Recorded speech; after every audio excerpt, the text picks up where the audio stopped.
Let's get to cleaning this very dirty, empty engine bay, ready for this new engine. We're going to be using this really good, well I found it to be really good, this Auto Glim machine parts cleaner. It's cheap and it works really well. Paired up with a hot pressure washer doing 80 degrees. Could go hotter, maybe we will. But yeah, as you can see, it's pretty grimy. So I'll start by working it all in with a brush and giving it a spray off. Let's see how this looks.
So there we go.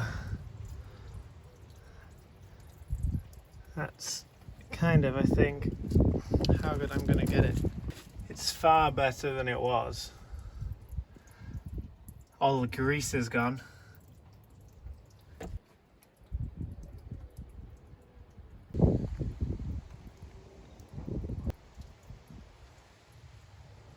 The next video we'll start rebuilding the engine, as that's all that's really left.